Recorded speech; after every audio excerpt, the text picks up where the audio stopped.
my name is Melissa Aguirre. I am a military spouse, yoga therapist, and mind body specialist. And I'm excited to be with you guys here at this summit, or if you're a military spouse watching this later, I just appreciate your presence in this experience. The way I do workshops is more conversation oriented. I don't like it to feel like I'm lecturing. So we're going to be diving into mindfulness for military spouses, understanding the different aspects of mindfulness and how this can really help optimize and improve your life, not just professionally, but personally. Something to always remember, we can really only give from a place of have. And what we offer ourselves is what we extend to others. So there is this beautiful aspect of nourishing to give.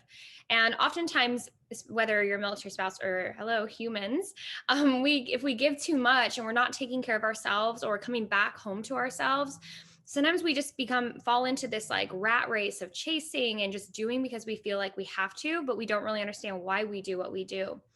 So mindfulness is going to be a really phenomenal tool to help you stay clear, to help you stay connected, and to help you live intentionally so you are living a life and creating a life that you don't have to escape from, a life that is rooted in self-care and self-empowerment. So what has really inspired the format for this workshop is back in 2019, the USO did some research, and the data that they collected and found was that military spouses struggle with three things specifically.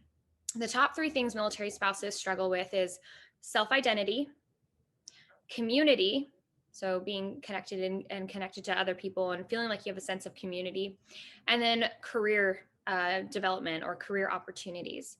And so those three things, identity, community, and career opportunities, as a military spouse, oftentimes feel like it's so much more difficult to navigate that because obviously we move around. It's a little bit more challenging to develop financial independence. Moving around and managing the household. There's a lot of things that it makes it not as easy as if compared to if you didn't have those things, especially the moving around, because you might establish a community in one place and then you have to leave. And I've met several military spouses, and even for myself, experiencing specifically, we did a PCS from Bragg to San Antonio to Fort Sam, and it was really hard because I had built a community there. I had really close friends. My work was amazing, and having to move into a new place where I didn't know anyone, it took me about a year for sure to get to feel more comfortable to actually connect and build that community. But oftentimes you just get exhausted from it, and being connected to community and making that effort to meet people can be really challenging. And again, being a military spouse, I very much empathize with how challenging establishing strong connections in community is. And then the other aspect of self-identity of who are you, right? As a military spouse, first of all, we can recognize that we're called dependents, which is a whole other, as a dependent, there's a lot of energy that is carried with that word, and heavy energy of being treated like that in the system or struggling with that even in your household. There's these real things that we have to navigate. And on top of that, understanding with career development, building a resume, it's not easy when you have to move every 2-3 years, right? It's not easy when you're trying to develop a resume or stay in a position and grow in a position. And my hope is that as we dive into understanding what yoga is, what mindfulness is, and just other self-care domains, that this can really help you potentially even contribute to your career and help you find ways to connect deeper to your self-identity so you can feel sovereign in your life, so you can have agency and recognize how powerful perspective and reframe is for you to hold on to your power, to stay in your power. So let's start with just talking about what is yoga. So yoga is, and again, we're going to talk about other domains of mindfulness, but let's start with yoga. So yoga specifically, it's essentially the union or the yoking of mind, body, and breath. It's really being present. It's oneness. It's being present. And there's different ways that you can create an experience where you're participating in the present moment. You probably think of yoga as just a bunch of postures. It's this fitness, physical activity. And yes, it is to an extent. But what we do is we use the postures to access the mind. We use the postures there. We kind of use asanas as these mirrors to see what's going on inside my body. Where am I holding tension? What feels good? What doesn't feel good? The postures are also a platform or a container for psychological reconstruction. What I mean by that is if you're feeling stressed out all the time and you're dealing with arousal or tension, and you are, your default mind is constantly just, it's hard not to get into these negative feedback loops and you're very reactive. It's not that there's really a problem with your mind, it's that the body is in arousal. So the mind operates from the limbic brain, it's operating from this space of survival. And the way we shift that is creating new patterns in the body. So the poses are really the access to the deeper layers of you. So it's, generally postures and then with breath. So breath is so powerful because it's the one thing that can instantly change your nervous system. If I even invite you right now to take a big breath in, big sigh out,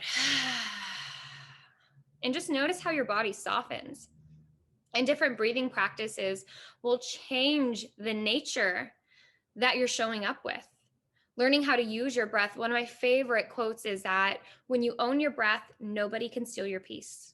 And it's true. When we start to practice yoga, and it depends on the style, we're going to talk about the different styles here in a moment, but depending on the way you're practicing, you really develop this neural plasticity in the body, or in the brain. You're developing new patterns of belief. So like when you're in a posture and then maybe you're like, I want to go into child's pose. Like when you engage with those options, you're developing self-agency. And as we do this on the mat, it starts to become patterned in you. So when you go out in the world or you're living your life where you're like, man, I really want to go there. Yeah, I want to go try this, or I want to launch this, or I want to take a chance and try this. The overly thinking is not so loud, right? Overly thinking is the most insidious form of self-sabotage. And oftentimes it's hard when we're not connected to ourselves or learning how to develop that self-trust. We won't go for the things we want. We doubt ourselves or we buy into beliefs. One of the, I think what's really hard in the military spouse community is that we feel like there's always a compromise. Like I have to compromise. I have to navigate. And I'm guilty of this where I'm like, I'm in this constant problem solving. I own businesses. I also work for the US Army. I do, I'm integrating the H2F stuff and mindfulness and self-care, operationalizing it into the Army. So I have a lot of things I navigate. However, part of this is it's the way I perceive it.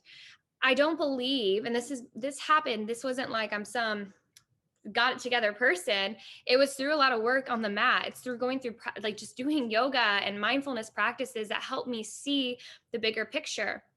And one of the things that happens, and there's evidence-based research around this, is that people who practice practices like meditation, yoga, spirituality, faith, the prefrontal cortex of the brain, if you think about your brain, it looks like this, right? This is your prefrontal cortex. It's what helps you make the big decisions. It helps you see the big picture.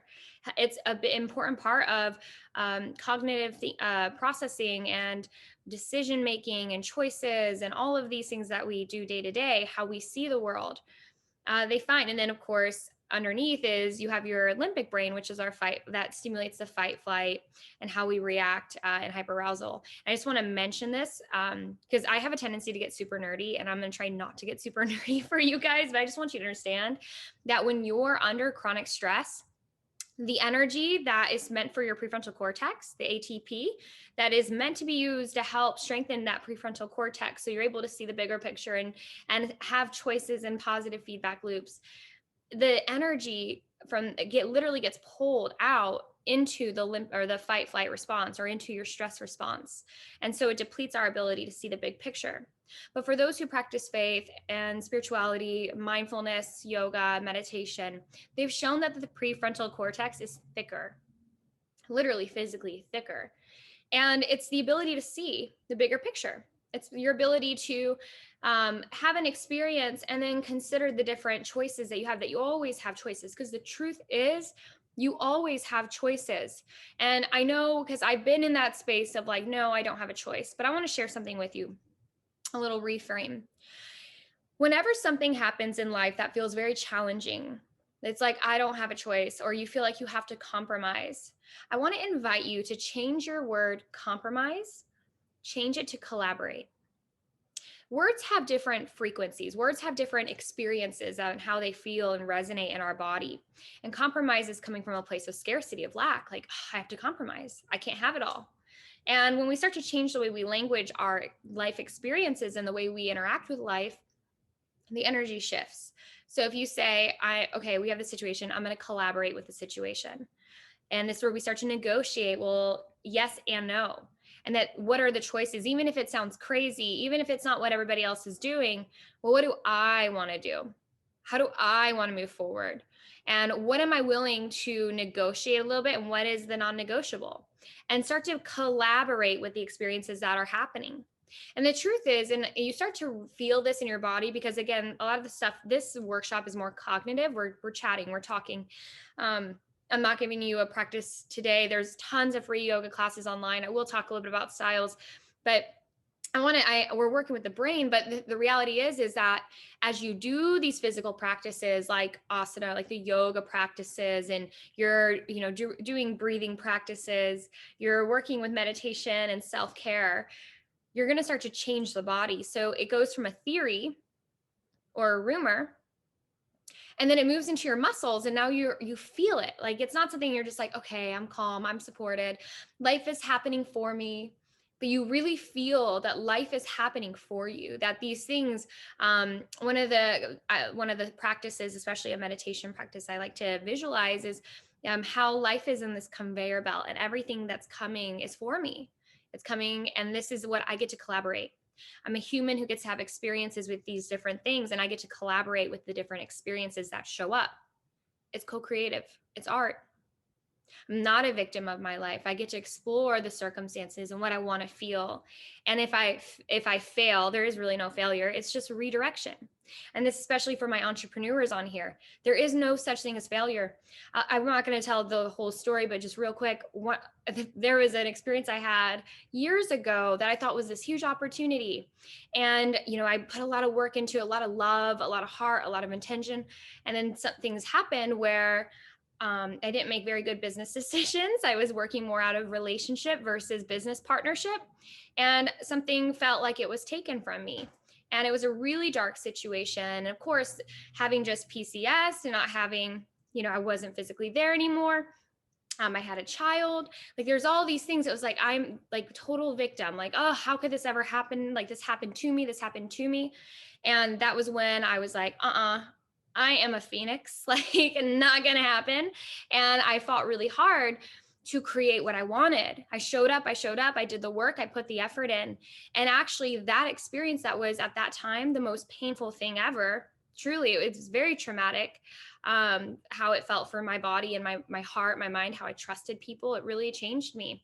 But it actually was the best thing that could have happened to me, because it was the first time I was forced to use my own voice, to stand on my own 2 feet, truly. And so I want to invite you. We know this, like, in hindsight, it's like, well, yeah, thank goodness. Like, the saying, it's like, lose the battle, but win the war. Cheers, military spouses, right? Like, it's like some things, it's like, all right, but what is this taking me to? So when we practice these things, it helps thicken that prefrontal cortex, see the bigger picture, navigate circumstances to regulate in the way that feels collaborative, not a compromise. It's collaborative. Okay. So yoga is this physical practice that has a lot of neurosomatic changes, mental health changes, nervous systems. We're not so reactive. We're more in control of our emotions. Obviously, there's a ton of physical benefits, like increasing your immune system, to physical range. I don't like to say flexibility, because just because you're flexible doesn't mean it's healthy. But I like to say range of motion, having optimal range of motion, digestion, strength. So there's a ton of benefits from the practice of yoga. And there's a ton of styles out there also. I kind of think about styles of yoga like ice cream flavors. Like, yoga is like ice cream, right? It's like, oh, I'm going to go get ice cream. But there's tons of different flavors you get to choose from. So just like all the different styles, I specifically teach therapeutic, adaptive, restorative flow. I call it, I actually like incorporate poetry into my yoga. I have like my different styles and ways I facilitate meditative flow, but there's lots of different styles out there. And I would encourage you to play and try. If you don't like something, there's probably another style that you may enjoy. So give yourself permission to play and just see what you like. And there's no such thing as being good at this, okay? There's no, this concept around yoga being this performance, like, look what I can do. It's an illusion, and it actually doesn't embody what yoga is about. Because yoga is about, it's the cessation of suffering. It's about detaching from the fruits of the labor. It's about being in the present moment. And these shapes that we create and playing with the breath and inquiry and thought and being in that container is about experiencing yourself. It's not about performance. Never about performance. It's not about what you can do. It's about who you are. You don't master poses. You master your body. You play in your body. You meet yourself where you're at. And if you're ever in a yoga experience where you don't feel welcomed, or you feel like it's performance, or you feel this pressure, find a different teacher. Okay. And also, if you do it at home, maybe even if the kids are around. I love, I used to, because I have a 4-year-old. Sometimes I'm a geographically single parent. And I don't get the quiet and the candles and the cozy, like that's not my life. Yeah, sure, Instagram, we can make things look a certain way, but that's not my life. And one of my coaches, I was explaining, I was like, I'm really trying to really expand my meditation practice and my relaxation techniques, but it's hard because I hear mom, mom, mom, mom all the time in the background. And it's like, there's always something that goes off or needs to be done. How can I have space for that? And she said it's kind of like a shaman meditating at a Metallica concert. Like an opportunity to strengthen that technique of patience. I mean, it's easy. Yes, it's easy to take a bath when no one's bugging you, right? But we can get stronger and we learn the practice. We build it better, even if there is distraction. So that's one thing. One half of that. The other half of it, I want to remind you, is that yoga doesn't have to be this 60-minute experience. It can be little gems here and there, little things here and there. 3 minutes here, a little stretch over there. While I'm waiting for my pasta to boil, I'm, doing some postures just to stretch and open my body. It's really intended to be this tool for self-regulation. Right? Just take 3 minutes to breathe and sit with your body and just notice the sensations. Do your hands tingle? What does it feel like to feel the earth beneath you? Can you feel the tingling and the vitality in your body? Notice the mind.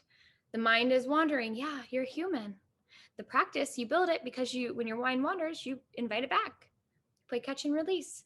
So it doesn't have to be this formal experience. And I think especially for military spouses who are running businesses, who have kids, it's like, oh, I just would love to do that, but I just don't have the time. I can't do it. I'm not good at it. And I'm here to remind you, it's not about what it looks like. It doesn't have to be this spiritual materialized experience. It's a state of being. Self-care is not what you do. It's who you are. And the problem is, as long as we continue to say, okay, self-care is what I do this for self-care, do this for self-care, versus I am self-care. I practice different things. I know how to nourish myself and I know myself. Okay, so that was a little bit of a lot with yoga, because yoga is a lot. It's so many different things. And I really want to invite you to play in that domain and see. And then also meditation. So meditation, there's a lot of misunderstanding about like meditation means I have to sit for 20 minutes and empty my mind. Your mind isn't empty. Meditation is a phenomenal technique that allows you to learn to embody and regulate yourself. It's a powerful technique, again, thickening the prefrontal cortex, helping with sleep, thought forms.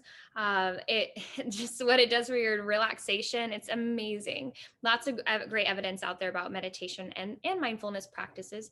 Mindfulness is just paying attention on purpose. It's like, oh, like when you are sitting down before you're going to work with a client, like just exhale, feel the space you're in, and then really attend that moment. You're paying attention on purpose. Or when the puppy runs up and your puppy's sitting on your lap, if you're petting your puppy, are you feeling how the fur feels on your hands, the pressure and the weight they are in your lap, the warmth they carry? It's about you attending to the details. Do you kiss your lover or do you kiss your lover, right? It's like, mwah, or like, are you present? Do you enjoy the coffee or are you just drinking it down? Mindfulness is paying attention on purpose. And where meditation, there's, again, just like yoga, there's tons of styles.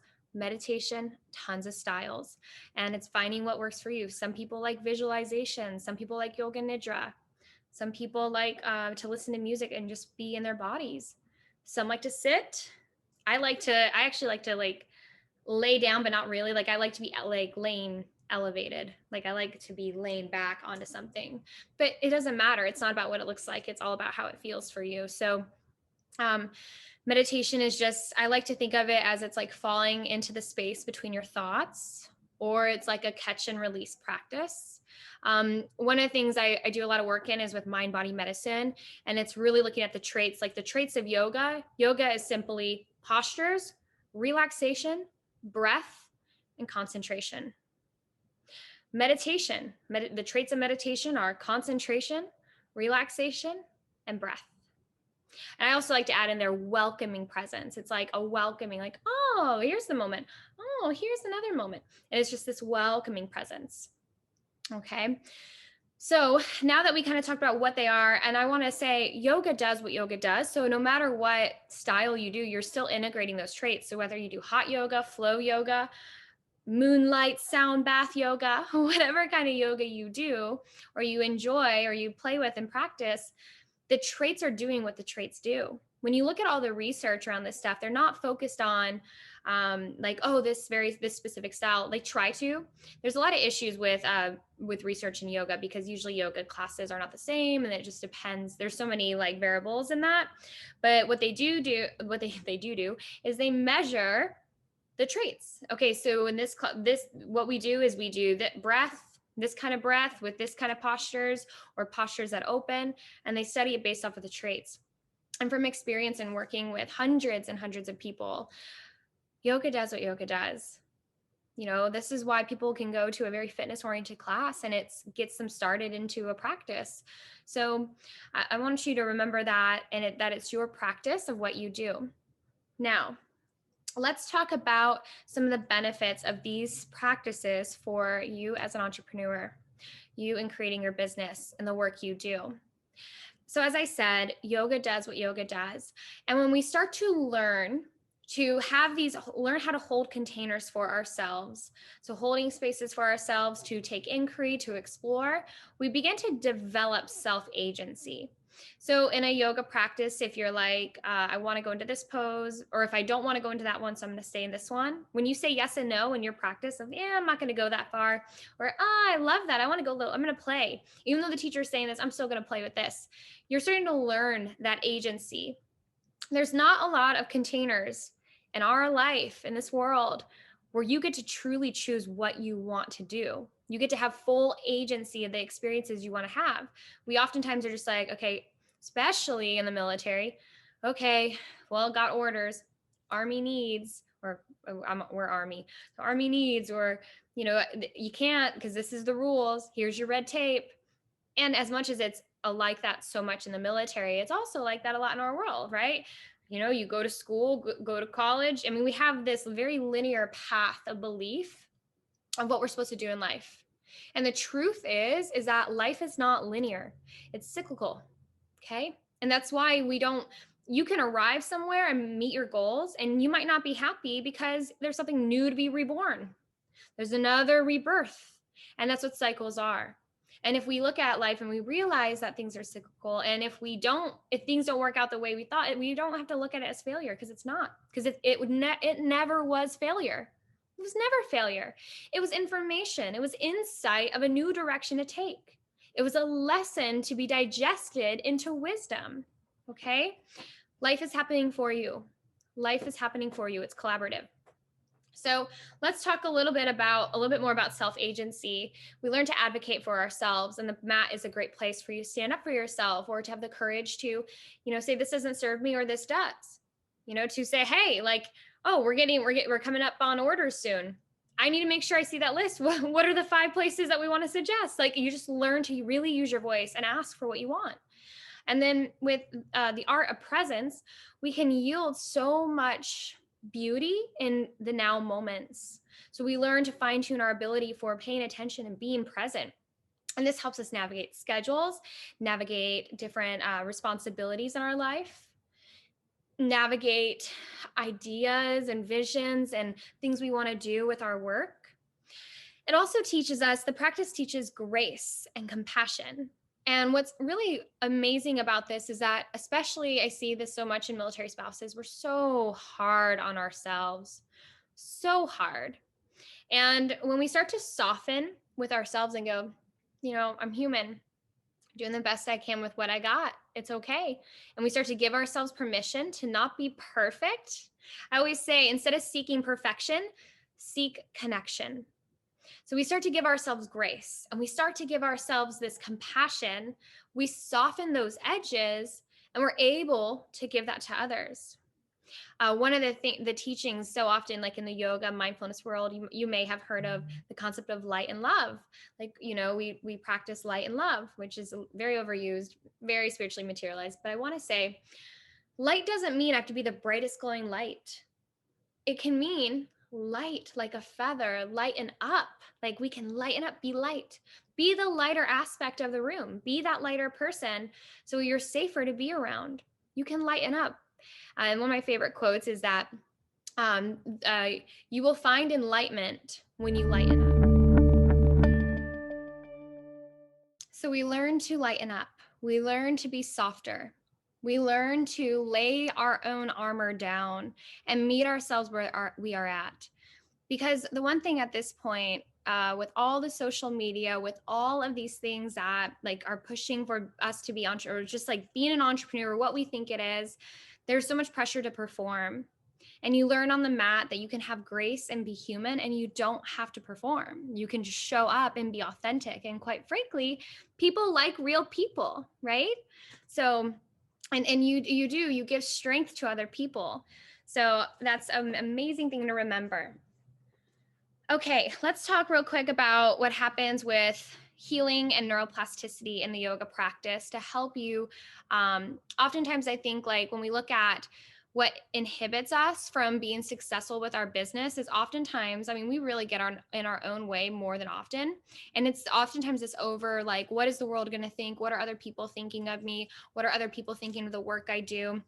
And the truth is that it's none of our business what other people think of us.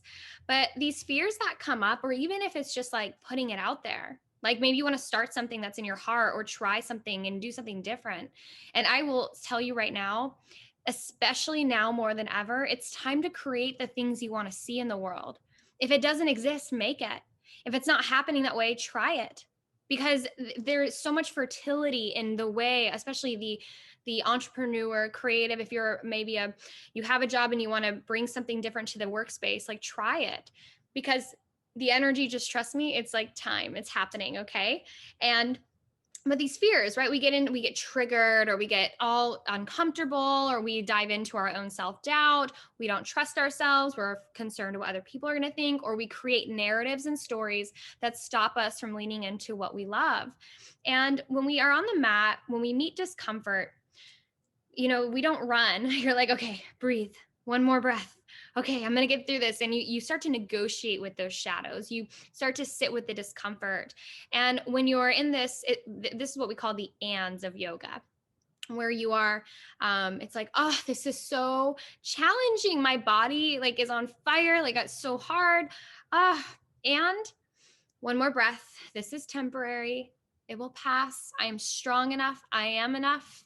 I've had enough and I am enough and I can do this. And you stay and you hold both. This is called embodied paradox. You don't have to be one or the other. You don't have to decide. Again, you get to collaborate. So you get to hold both. And that's how neuroplasticity happens in the brain. It's like I have this hard experience, but it's met with when we have, like, for just real quick, for example, if you're working with a therapist and you're sharing this story or something that happened and you're being met with all this love and compassion, your brain is mapping this now experience of compassion with that old story, which softens it. So in time, you're not as reactive, or it's not so debilitating to think of or to talk about. So that's how healing happens. And likewise on the mat, we're doing that in the practice. We're building neuroplasticity. We're reframing somatically. So then the mind, all of a sudden, like, it's not that you leave class and you're just this super centered person. It's that over time, all of a sudden you notice you do things different. You're not as afraid, or you're not as reactive or sensitive to the little things, you know? And then finally is, this is really big when we talk about, I talked about prefrontal cortex, like seeing the big picture, being visionary, being bold and brave, and just navigating, leaning in, the courage to do that. You know, a lot of times it's not necessarily you have to convince the mind, it's feeling confident in your body. And confidence is a byproduct of clarity. And clarity is simply awareness. It's just building awareness of what you want, what you need, what you have, what, like, it's just awareness. Oh, these are the circumstances. This is the art that I get to create with. These are the tools that I have to use. And what can I do with this in the now, in this now? Right. I think too is like when we go big picture and like super big picture, it can feel really overwhelming. And we don't actually know all the things of the future. Nobody does. Nobody does. So it's like we have an idea, we can have a vibe. I can think something, but I don't exactly know how it's going to go. But I do know how this now can, like the fertility of this now, what I can do with this now moment. Okay. So when we thicken the prefrontal cortex and we're doing these practices, so we're able to see clearly and have awareness, right? This is going to help you navigate the natural circumstances that happen with running a business or being a business woman or a business person, right? This is really powerful in professional development, to have tenacity, to stay at it and then navigate according to the now moment. Because if we just over prepare, or we just like tell the story when it hasn't even happened, and I will tell you, oftentimes when we're stuck in our own stuff, we will create characters out of people, out of things, and create a story around it to use it as proof of our own disempowerment. It's a shadow. The more we can become aware of how we engage with our own shadows, the more we can liberate from them. It's okay. Everybody's got them. And if you stand in the light, there will be a shadow. Okay? It's all right. You're human. And again, you're learning how to give yourself that grace so you can really be this embodied person navigating and doing the things you want in your life. Because yes, it feels like compromise, but it doesn't have to be. It can be collaborative. It can be this practice. And you know, the spiritual teachings really are not when you're sitting on your little meditation cushion. The spiritual teachings come when you're dealing with your partner. They come when you're trying to figure out what to do with your kids. It's the spiritual teachings come through patience. I know it sucks. But the truth is that it will take you where you need to go. You will know, and you'll build that confidence in your heart, and you'll be creative. The other piece of this too is stress reduction. These practices help you downregulate your nervous system, downregulate the body. So you're operating with more clarity. Remember, I was talking about how we want our prefrontal cortex to be using our energy, not our arousal, like hyperarousal in the body. We want to be in tune with ourselves and be able to regulate. And naturally, the yoga practice and meditation and mindfulness practices will help you develop that internal resilience. And the other piece, as we get ready to close for this conversation, is there's something called a parallel process that happens, that when you're doing this work and you're sharing it with others, you're sharing about your practice, or maybe you're even teaching, maybe you are, you do something in marketing or fashion, or maybe like a completely different industry, but you bring mindfulness traits and tools into those arenas. As you are teaching or guiding or suggesting or giving, we're going to pause before we get started in our meeting. We're going to take a few moments and check in with our body. Like as you do those things more in your work life and with your team or with your business partners, you're also benefiting. And if you share it with other people, other spouses, while you share, you're benefiting. There's a parallel process that when you're giving, you're also receiving in these kind of practices. And that these are birthrights. These practices are birthrights. You can do them, use them whenever, because you're using the traits that are yours. You're using your breath, you're using your mind, and you're using your body. And when you come home to yourself and connect with what is creative and authentic for you, and yes, just through the movement, through these poses that are these like little teachers for us, just through the poses, just through spreading your fingers. Even if you do this right now, spread your fingers. Now open your armpits. One of my favorite quotes is by BKS Iyengar, and he says that if your armpits are open, You will never be depressed. Like, you cannot be depressed if your armpits are open. If you're going through a hard time, reach your armpits over your head, or your armpits, but reach your arms over your head. Maybe laying in bed, just reach your arms up, take a big breath, create space in your body. You'll create space in your mind. If you want love in your mind, create love in your body. And if you practice these things, because ultimately what makes a really savvy business person is someone who is savvy within themselves. Okay. You can try to learn all day, all these methods and all these things. But if you don't have this, your own self-regulation practices, you don't have a nature of self-care, you're not listening to your needs and honoring your non-negotiables, right? Then you're giving from a place of not having, and it's just not sustainable. I also want to say that by practicing, diving into these kind of practices, yoga and mindfulness, you will find that you're going to create things from organic energy. You won't be creating things that you're just inspired by other things, or you're trying to duplicate, because that happens a lot, is people just kind of look at what they're inspired by and then they just try to do what other people are doing. And then it's like we kind of freeze up. You'll start to really create from a place of your own heart, connecting with your own organic energy. And through organic energy, your business will be sustainable. Okay. So I hope this is helpful. As I close out, I just want to mention that in the goodie bags for this conference, you guys have access to a course that I've created in partnership with the USO and Fort Sam's Resiliency Center. We put together a program called Yoga Foundations course. And this, I believe it's about 50 hours of online workshops, yoga classes, trainings, and you'll get, when you sign up, you'll get a manual. So you'll follow the instructions. And when you email me, I will send you your manual and the access code for the page. And then you can take this course at your own pace. To help you with professional development as we're building resumes, when you complete the course, you will get a certificate in a basic foundational mindfulness course. So no, you can't teach yoga. This is not a Yoga Alliance certification, but it's something that shows and demonstrates that you've completed this course. And in the course, we're focused on, self-identity, embodiment. We're focused on stress reduction. We're focused on establishing community and connections. And I think part of the community aspect is having the courage to it's this detachment. It's this like attending the moment and then letting it go, attending the moment, then let it go. And as military spouses, you guys know just as much as I know that nothing is permanent. And this ability to fluctuate and be in your own energy, but then connecting as you go. And it's like, okay, what's the next? What's the next? And having that freedom. And it's hard. I know it's so hard, but it's a practice. Everything's a practice. And I hope that this was valuable to you. I hope that this inspired some gems, got you intrigued and interested in learning about mind-body medicine, mindfulness, yoga, meditation. And as we close, I just want to invite you to find a comfortable seat so we can close out.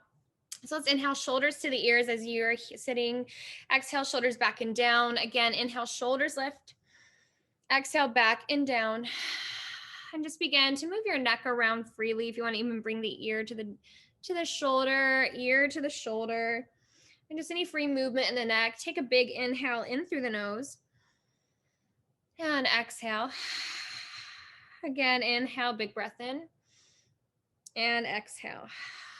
Coming back to center. Let's reach our arms up to the sky. We're going to exhale, find a twist to your right. So get a nice twist. Inhale, reach your arms back up to the sky. Exhale, we're going to twist to the other side.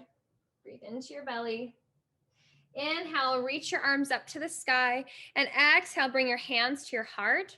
Interlace your fingers, and let's just rotate the wrists. So take a nice inhale in. And exhale. Inhale. And exhale. When you're ready, releasing or bringing your hands back to center, press your palms forward. Inhale, reach up. We're going to get a nice side stretch to one side. Inhale. As you exhale, sink a little deeper, and then inhale, lift. Exhale to the other side. Big breath in. Inhale, reach back up. Exhale, take your hands behind your back. Interlace your fingers. Pull and open the shoulders. Any free movement here. Once again, take a big inhale. And exhale, flush it out. When you're ready, releasing your hands. Inhale, shoulders to the ears. Exhale, back and down. If you want to round forward, and then find a back bend, gentle, send that heart forward, and exhale, come back to center. Before we close, I just want you to take your fingers. We're going to take our fingertips, and I want you to bring it to right underneath your eyes and right on that cheekbone, and just begin to inhale. Exhale. To the temples, inhale. Exhale.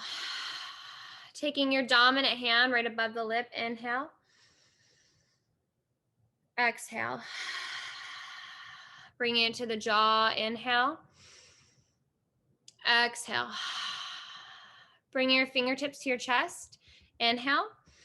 And this time as you exhale, we're going to bring your palms, so the whole, all the hands, all your palms. Inhale. And exhale. And then when you're ready, bringing your hands down into your lap, palms open, and just check into the sensations you feel in your body. Honoring yourself for being here, for the fluidity that you offer, the spaciousness, and how beautifully human you are. To be part of this community, to know that you are not alone. The invitation to connect deeper with other spouses and friends and military family, that we are here and we are one. And just take a nice big breath in. And as you exhale, bring your hands to your heart, lowering the head down for a moment of gratitude, of power, feeling the power in your palms, the sensations in your hands, and curling your lips up for a smile. Thank you so much for sharing time with me. Namaste. Thank you. For more about me, you can connect with me on Instagram at Mel Marie Yoga. You can also find me at melmarieyoga.com or Mill, like military, millmindbody.com. I'm honored to be here with you guys and support this, and this is awesome. Please don't hesitate to reach out if you have questions.